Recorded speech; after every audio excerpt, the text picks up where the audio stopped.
Are you one of those artists who gets bored easily with the same project or the same body of work? I wouldn't blame you if that is you. You would be like a lot of my artist clients at Art Biz Success. But watch this episode of the Art Biz. I talk with Michelle Fung, who has a lifetime project. She plans to work on the same body of work for the rest of her life. First of all, I think it's amazing that she, at her relatively young age, knows that she wants to do this for the rest of her life. Second, I think it's worth a listen, no matter where you fall on that scale of being bored with a single project, because it's a lesson in perseverance and it's a lesson in commitment to vision. So please enjoy this episode with Michelle Fung. Hi, Michelle. Welcome to the Art Biz. Hello, Alyson. I'm so excited. I'm glad that you're here. I want to start with the dream that you had in 2015. It sparked a big project for you. Tell us about the dream. Yes, it was in 2014, and that summer I took my ex-boyfriend, current husband, to a fishing village in Hong Kong for a vacation. And it was very warm. I was drowsing off in a coffee shop. 20 minutes later, I woke up with a story and wrote that down in one sitting, and I thought it was brilliant. It took me almost a year to turn it into artworks. It's okay. So that's amazing. It was at a coffee shop. I didn't know that. Yes, I just fell asleep in the heat and I woke up and it was the story of plastic everywhere, which is the prologue of the entire project, The World of 2084. Okay. Okay. How would you describe 2084? 2084 is the title of your project, The yes? World of 2084. The World of 2084 is the title of your project. How would you describe it to someone who hasn't come across it? It's an interdisciplinary art project, and the project revolves around building a futuristic world in year 2084. And there are five imaginary countries, the G5 countries, the five great industrial nations. So the countries are Contradictoria, Northlandia, Dreamland, the Aristocratic Union, and the Republic of Strata. And I've made works such as woodcut prints, woodcut paintings, illustrated books, picture books, is Chinese ink paintings, Western paintings, you name it. Animation. I'm sure there's more. I'm sure I'm missing some. Yeah. So, so this though is you describe this as a lifelong project. Absolutely, yeah. Okay. So say more about that. Why? I guess what I am so curious about is like, how do you know that you're going to be interested in this for the rest of your life? I don't know. Sometimes in life, you know, and you don't know. Actually, yesterday I was chatting with an artist friend and he asked the same question. And I said, it's like some people get married at 18, some of them get divorced, and some of them don't. And so far, I've been married to this project for 10 years and I don't see any signs of divorce. But in actual history, I started making this project in 2015. That was 10 years ago. At that time, I thought I would only work on it for a few years. It was very rich and I had so much to say. I thought, okay, I needed a few years. And then in 2018, I had my first solo exhibition in North America at Pro Arts Gallery in Oakland, California. And they're a super long 40-year-old artist-run center. And during that exhibition, I talked to so many curators, experienced artists, and art workers. And they were all more interested in the world of 2084 than I was. And they asked so many deep and interesting questions. It was during that exhibition that I realized, oh my God, there's something really special in this project. And there's so much gold in this child I gave birth to. Why would I give it away? So that was the exhibition that really sparked my determination to really expand. And I'm a maximalist, so I only have 0 to 100. I don't really have middle ground. So it's either nothing or your whole And what year was the Oakland exhibition? 2018.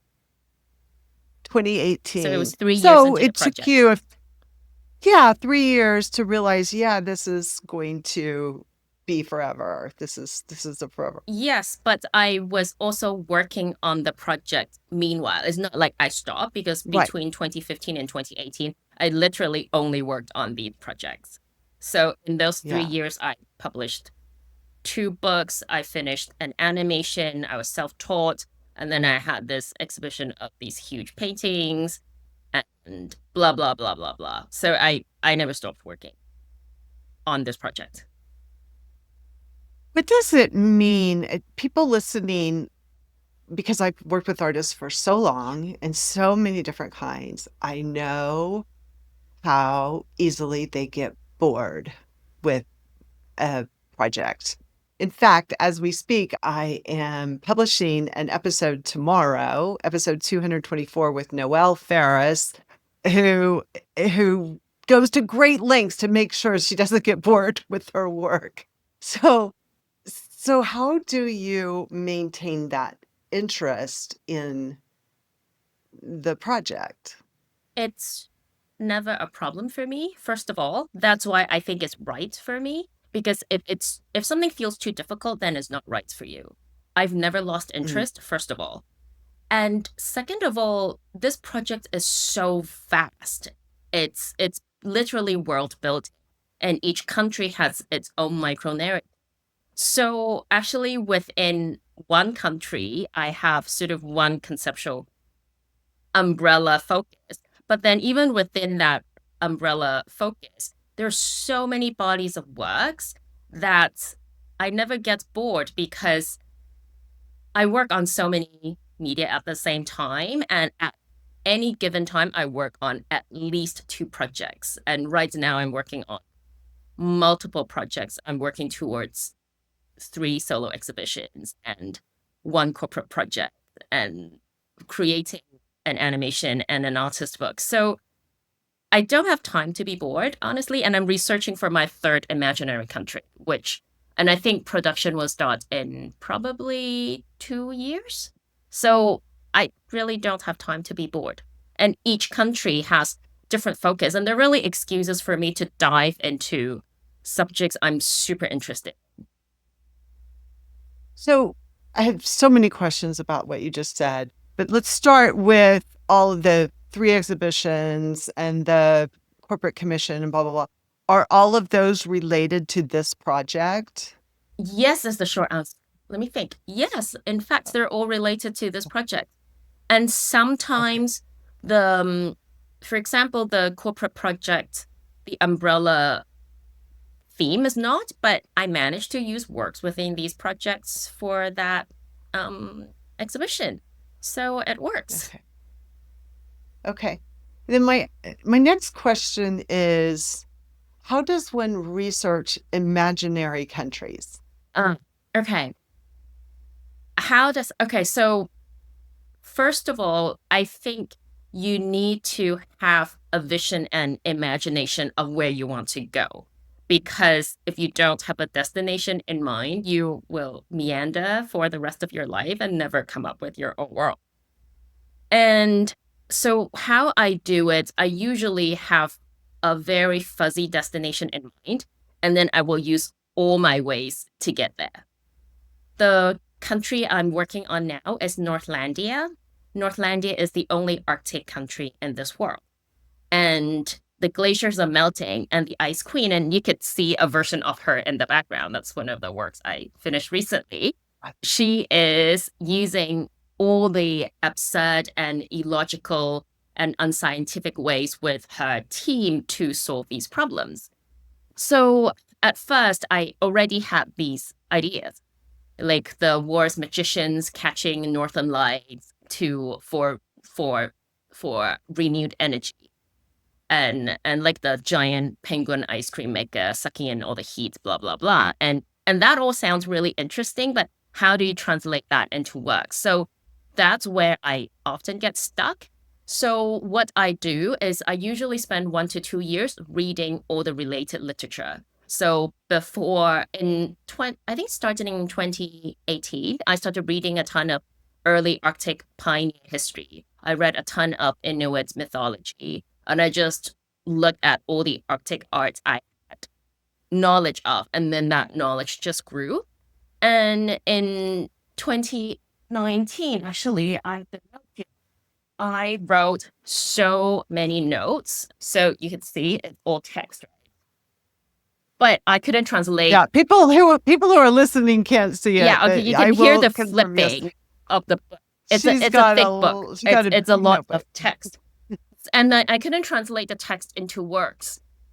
So I was frustrated, but meanwhile, I was still working on the other countries. So I was like, okay, I'm still busy. But then I realized I needed more than just reading, because even though I've seen snow multiple times, I've never been to the Arctic. And then I realized I needed an emotional, personal connection to really translate those texts into works. And I started looking up Arctic artist residency. And even though I was supposed to go in 2020, it was postponed until 2022 because I don't know if everyone remembered what's happened in. Yeah, I think that that date is seared in our memories. Yes. Or we want to forget. So I went to Svalbard for a month in 2022, and it was in November, That's in October. Norway. That's 3 hours straight north of Oslo by plane. So we started in Longyearbyen, the world's northernmost town, and then we were on a boat without any data connection for 2 weeks, and then we sailed around the island. And then 30 artists, we all did our own projects. And then during that time, because I already had a specific intention, I was there to collect visual motifs and to really breathe life into the, I don't know, 100 pages of notes I have. So I was translating a lot of what I saw directly into work. So during that month, I carved 24 small wood blocks, and then I made them into wood block prints. And that was the first body of works of Northlandia.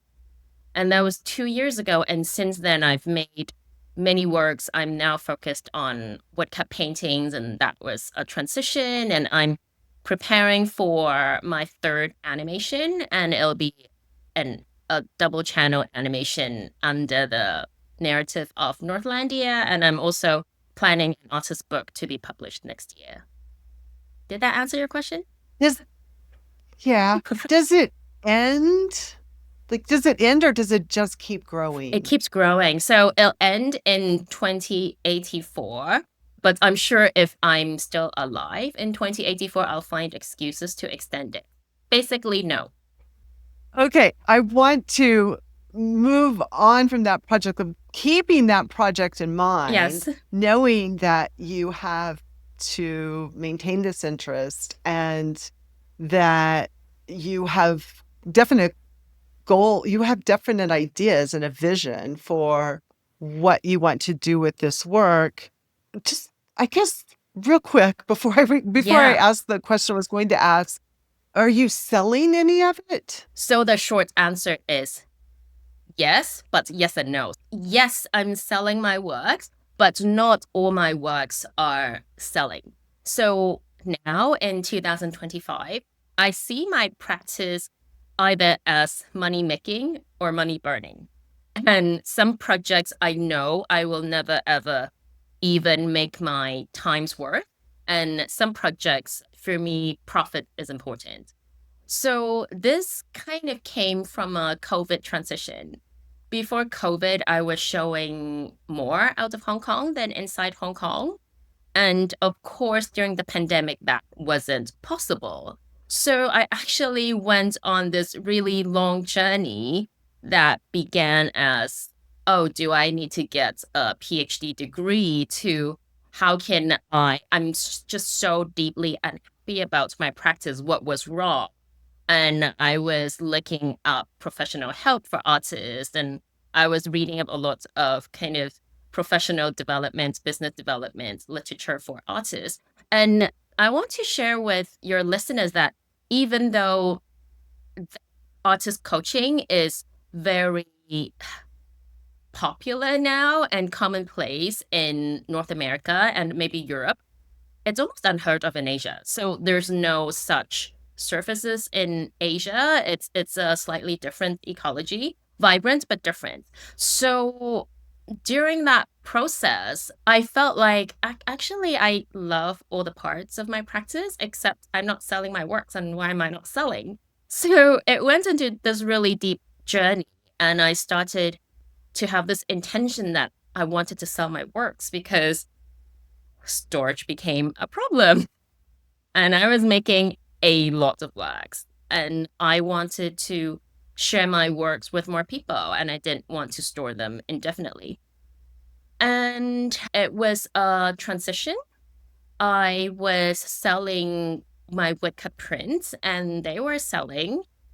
But every single time I showed my woodcut prints, someone would ask me to buy the block every single time.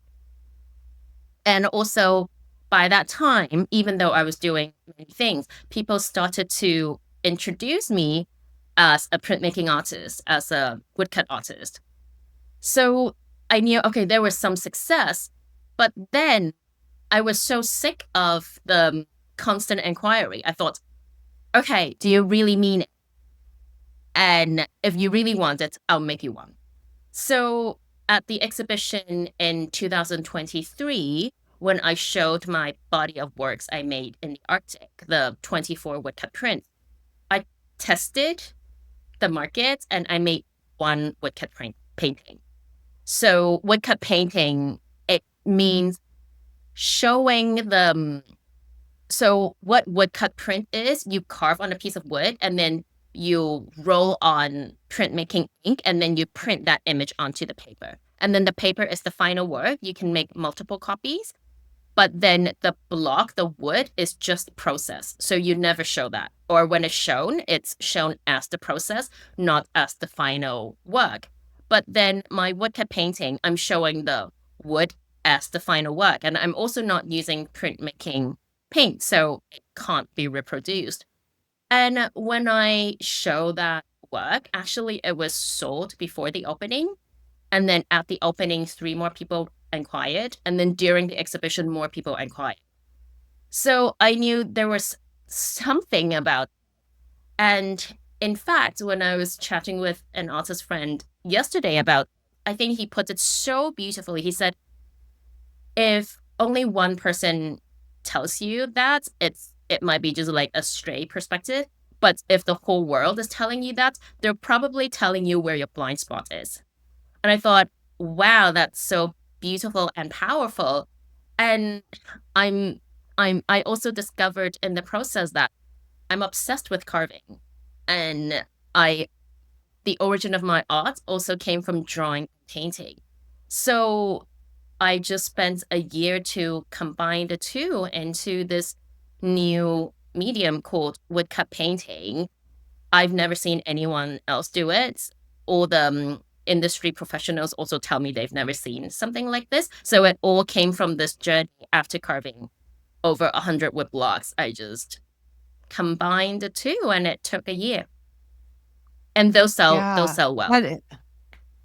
that is fascinating because the wood blocks are gorgeous objects. I mean, they're so pretty, and it's always nice to be able to see them alongside the final prints, but to have them separate as an object in and of themselves, that's really exciting. Thank you. So, I really think artists should really know what they're crazy about, because whatever you're crazy about, what you feel most excited about, the work will be best.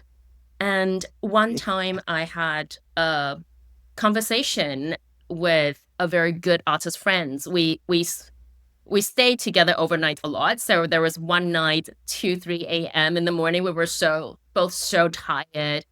And she said randomly, Michelle, I can really see from your works, your woodcut prints, you're not really into printing. You don't really care about printing. And I was so tired, I didn't really respond. But then that really puts a seed in my heart. And I Mm. spent weeks, months sleeping on that comment and revisiting my words. And wow, I could really see why she said that. And I could really see why people say that. And I could really see how I pour so much energy into carving and painting and drawing and printing. I just don't have same level of commitment and excitement. And I think people can see because art is just a way of expression instead of using words and body language and tone. You're using colors and lines and energy. People can really tell. And I'm not in art so that I can sell my works. I'm selling works so that I can make my art. And enthusiasm always sells. When you're crazy about something, people can feel it and they want to be a part of Yes. it because most people are not crazy about their lives. And I am. We are. Yeah, I love that. Yeah, so there is this tension between conceptual strength in your work Yeah. and self-satisfaction and saleability, like something that can actually sell. It's like an artist that loves to do performance or installation work has a hard time finding a gallery because the gallery needs to sell something. So how do you navigate this? Just make sure that there's enough going on in all those areas, or do you just follow threads? Um, it's a constant negotiation. And I think internally, I make the distinction. So with some projects, I know I will never see a dollar from it. Then I make peace with that. So I go into the project knowing, which means I need to assess why am I doing this project. For example, for all my animation shots, for the last one, I spent thousands of hours on it. I've never seen $1 of investment. I just kept spending, spending, spending, right? And I'm about to begin my next one. Like, are you crazy? But then I think there is artistic excitement and artistic experimentation that's important to me as to my artist career, but also to my artistic growth. And they also feed into my gallery works. And yes, practically, I also apply for grants for projects that I know will lose me a lot of money. And in fact, I just submitted a grant proposal 12 hours ago. So I always find myself at this strange intersection between different disciplines. So my works are academic enough that I present at academic symposiums, and they're conceptual enough I show at nonprofit galleries, but they are visual enough that I show in commercial galleries. And I make animations, so I also show in festivals. And my works have strong narrative elements, so I make books and picture books. So I think with each medium, I have to be clear about why I do that and how I do. Okay. Yeah. Yeah. Your bio mentions that there's a clash between your Canadian upbringing and Hong Kong's market driven art scene. And so I'm wondering if that plays into this also. Like, are there certain locations that are better for certain aspects of your work? Thank you for that question, Alyson, because since I wrote that bio, I think I no longer feel a clash. In fact, I feel so comfortable with my cultural identity now, but it hasn't always been the case. Now I don't feel like I'm just Canadian or just Chinese or just Hong Kong. I feel like I'm all of them plus more. So at one point, not too distant past, I felt very uncomfortable using references from different places I've been or I've read about or I've had experiences in, like Spellbod or different residencies I've been to, Alaska, etc. But now I feel very comfortable, in fact. But that ease didn't come mindlessly. For example, in December, I went to Yunnan in China. Yunnan in China is this really gorgeous place with snowy mountains and glaciers and lakes, and it's got many, many ethnic tribes. So I went to northern Yunnan, Shangri-La. Everyone knows Shangri-La. And there's a lot of Tibetan art in Shangri-La. In fact, I was so impressed with the temple that we changed our train tickets and I went back to the temple the next morning. And there was one mural in particular I was so drawn to. And when I saw it, I knew I had to translate that into my Arctic Fox engineer in Northlandia. It was just this direct, I saw it, I knew it. It was just 100%. But I didn't know how. So I knew where I wanted to go. And I even had this map of this Buddha, but I didn't know how to get. So it took me 3 months of thinking and sketching to really arrive at that point. So I actually couldn't do it until last month. It took me 3 months to really translate and digest what I saw and experienced into works. So that's all part of the comfort of you becoming more comfortable with your identity. I think so. I think, first of all, I'm comfortable with who I am, where I am, but then it's also how do I use or not use my experiences and knowledge in life? Because we know a lot of things, but we don't use all of it in our works, right? And it's Right. that conscious, careful, intellectual or emotional act of curating and deciphering your information and your sources and examining your emotions. It's that choosing and leaving out that makes us unique artists. Yes, yes. I wonder, thinking about your G5 countries from the World 2084, is there one that you identify with more than others, or have you not gotten far enough into the research of other ones to know? Gosh, I love all of them. But I'm excited about different aspects of each. For example, for Contradictoria, I was reading a lot about Chinese modern history. And then for Northlandia, the country I'm working on most actively now, it's all about the Arctic. So it's all about the snow and it's about kind of mythology that I'm super excited about. And I'm reading and preparing for the Aristocratic Union and I'm reading fairy tales. And I think it's such a delight that I have this excuse to revisit some of my favorite topics because I was crazy about fairy tales when I was in college. In fact, I'm rereading my literary criticism books from 20 years ago from school. I had to ask my parents to bring them back for me from Canada. In fact, that was when the picture of your book came into our picture because these were books from 20 years ago and I have an excuse to revisit them in my practice.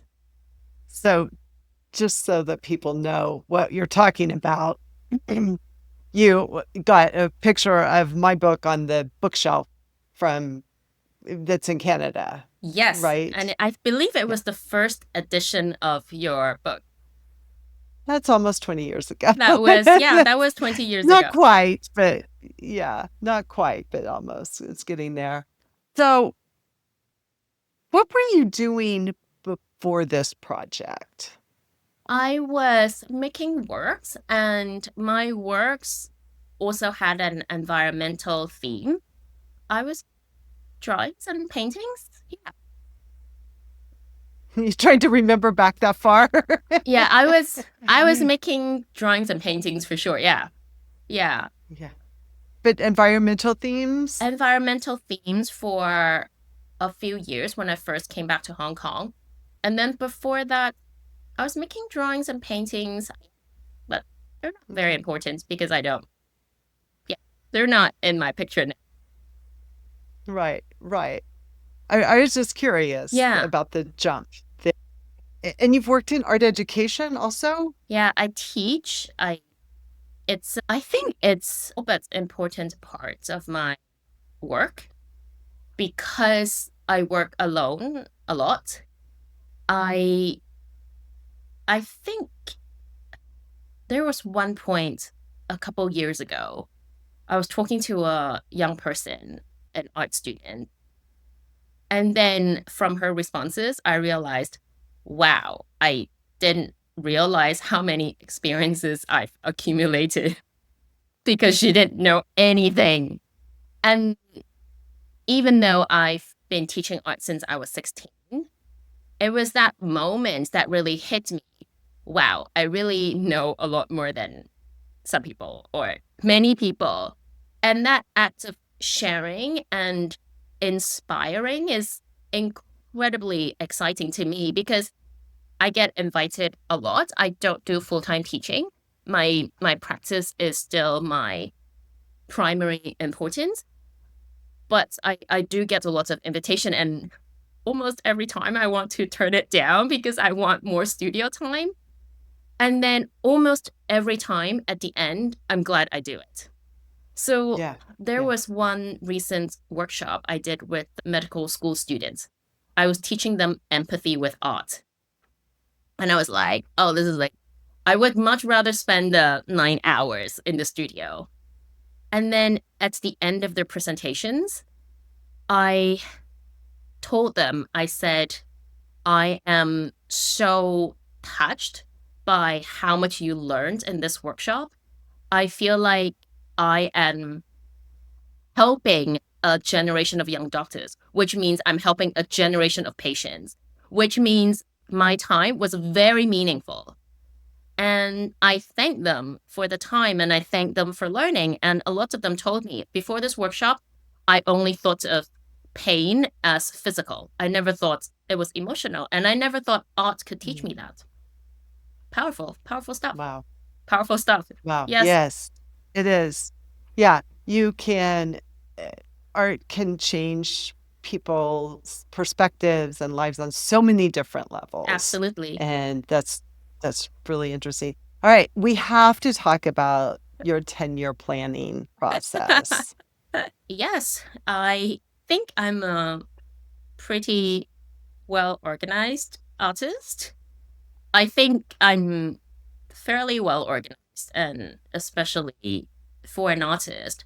When I was 29, I wrote my first 10-year plan. And when I revisited that at 39, I, I did 80% of what was on the plan, but it wasn't like I was looking at it all the time. It was actually tucked away. So I found it when I was cleaning out my studio. And I thought, oh, actually, this is working because I planted this seed in my subconsciousness. So at 40, I made my next one. And I don't remember where it is now. It's somewhere here. I'm sure I'll find it when I'm 49. And then I'll think, oh, I'm checking all the boxes. And I think it's like what I said about making your works. If you have an intention, you're more likely to get there.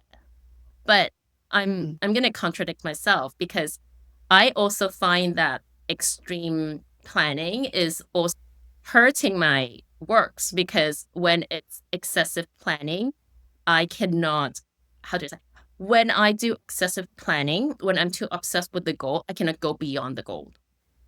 And I want to mhm, go beyond the goal, which means I have to let go of some control, which is why in my career, I'm pretty diligent about planning, but with my works, I am learning to be more emotional.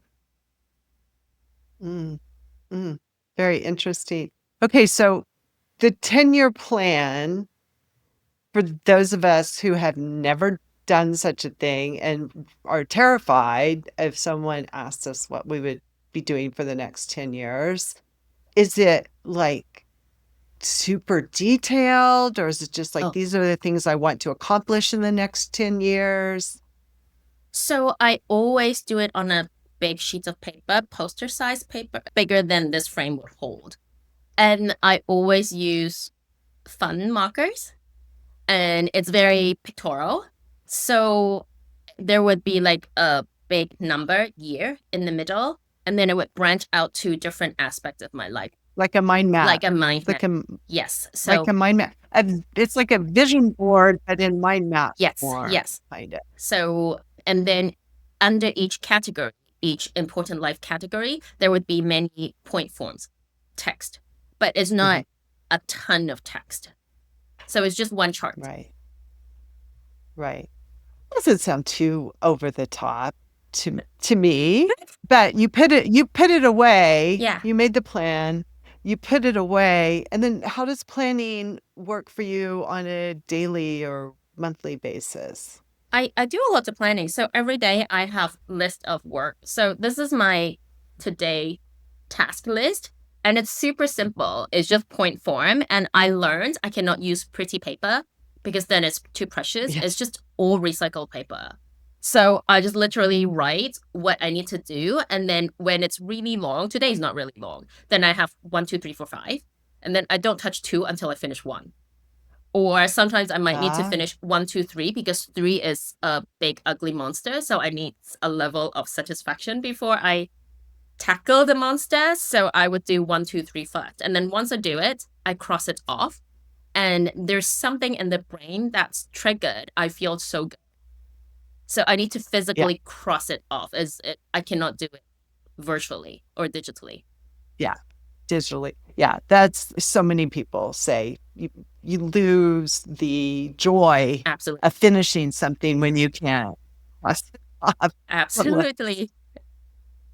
Do you plan your weeks and your months, or do you Yeah, I plan not? my month. So for my month, I have the big goals, and then the month and weeks are a little bit loose, but in general, say this month I want to finish 2 big paintings, 3 small paintings, etc., etc. So I do have the benchmarks, and then but then they're broken down into the day-to-day task. And I do write them down. Gotcha. So I already finished my 2025 planning in October. So Okay. yeah. So I usually do it a bit later, but then I felt like, oh, in October, I felt like it was a good time that year. So I To just did it plan early to plan to 2025. plan the following year, correct. So I always have Got it. then that's super detailed. That's like 30, 40 pages, all text. Oh, wow. Yeah, Okay. yeah, it's Okay. Do super you look at detailed. that then later? Maybe a few times a year. Yeah, Okay. not And obsessively. and when you're working on that, so we're really getting in the weeds, but I love this stuff because I go on 2-day retreats with myself 3 times a year.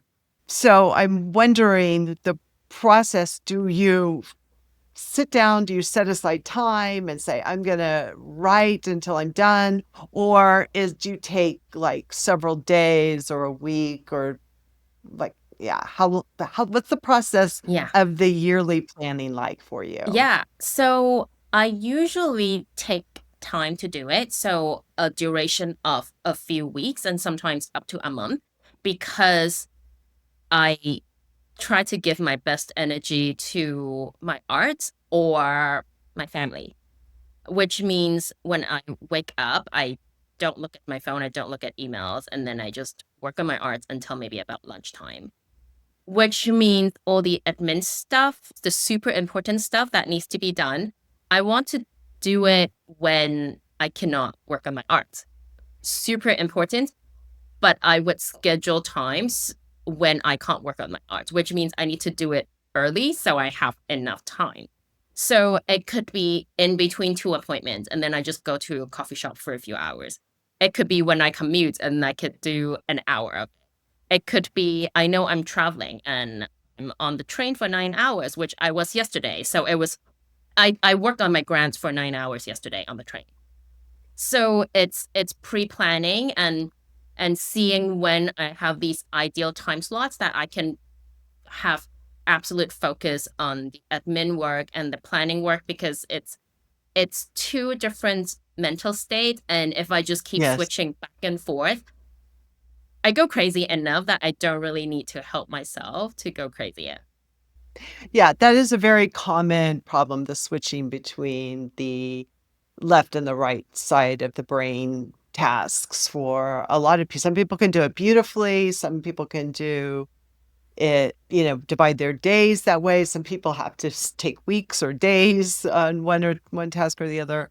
And so it always really interests me. I like to point that out because I want people to know that there's nothing wrong with them if they don't work a certain way. Everyone is different. I think everyone is different. And then also for me, even though I plan the month loosely, things always come up. So I this month for me, I'm going to split time between promoting my current solo exhibition and also working on new works. So I'm gonna just protect my time and turn down friends' invitation, but then also promote the show that I've worked really hard Mhm. on. So it's always tension and struggle. Yes. Yes. You have to make those, and the more successful you get, the more difficult decisions you have to make. This the level is just up, it's just up leveled at that point. Yeah. You And sometimes you just have to say can't no. yeah, a lot of times you have to say no. Okay. Last couple of questions. What advice would you give to artists who are overwhelmed by the scale of their ideas? Because so many artists have lots of ideas. Some people have big ideas and don't know where to begin. I guess we're talking to the latter group, is artists that have big ideas and might be scared by them. First of all, believe in yourself, believe in your works because you can do it. I think that's the most important thing. You need to believe. If you don't believe, then don't do it. Do something else. That's number one. Two, really ask yourself, what are you excited about? Or what are you most excited about now? And do that first. So if you're most excited about clouds now, then work on clouds. And if doing a huge painting of clouds is too overwhelming now, then make a ton of small studies, small paintings, small watercolors, small drawings. Just you need to start somewhere because you have to trust the process, that somewhere in the process, something is going to tell you this is it. Yeah. And Yeah. you just jump. And what I want to say is, what I find exhilarating about making art is every new project I take on, every new idea I take on, I feel like I'm jumping off a cliff without wings. And then somewhere in the middle of falling, I have to grow a wing so I don't die. And every time I manage to grow a wing. Sometimes it's broken, sometimes I get hurt, but I haven't died. And you won't die. If you don't keep jumping the cliffs, your art won't grow. Yeah. I love that you said trust the process. I think you said trust the Yes, process, but it is really important to not keep thinking about it and start doing it and knowing that you'll work through things as you're doing it. absolutely. Final question. Is there something, speaking of things that you're excited about and want to do, is there something that's really energizing you right now that you're looking forward to? Yeah, actually, right now, I feel like I'm climbing 3 Mount Everest. I am working on these large woodcut paintings for an exhibition, and they are going to be some of the largest works I've ever made, and especially in this medium. So It's a lot of figuring out, a lot of being scared, a lot of doubting yourself. And then I'm going to make my third animation with woodcut painting. It's going to be technically very challenging. I'm going to have to apply for money. I'm going to have to find a team. So it's going to be leadership and vision and making works. Then I'm going to publish a definitive book of Northlandia, the official guidebook of Northlandia. And it's going to kind of define, so it's going to be a definitive publication of this country. And then eventually I'll have 5 of these publications that will give my people insights into all the process and research and all the backstories. So these are 3 of the Mount Everest I'm climbing. If you ask me next month, I might come up with a 4. Oh, I hope that I would love to be around to hear what that is. And I don't know how you fit it all in. Michelle, thank you so much for sharing your story. Thank you so much, Alyson, for having me. I had great fun. I hope you enjoyed this conversation with Michelle Fung. I wanted to make sure that you picked up on the part that she was talking about revisiting the fairy tales, that it so engaged her when she was in college. And then maybe as one action for you to take this week or sometime soon, think about something that you've been fascinated with in the past. It might be a book, it might have been an artist, it might have been a material, and maybe pick it up and see if it has a place in your art now. Just a little challenge there. I don't have any plans to publish future episodes of the Art Biz on video. I never say never, it might happen, but you want to make sure that you're subscribed to the audio version and you can catch the Art Biz wherever you listen. So thanks so much for watching and thanks for listening in the future. I hope to see you in my programs and classes at artbizsuccess.com.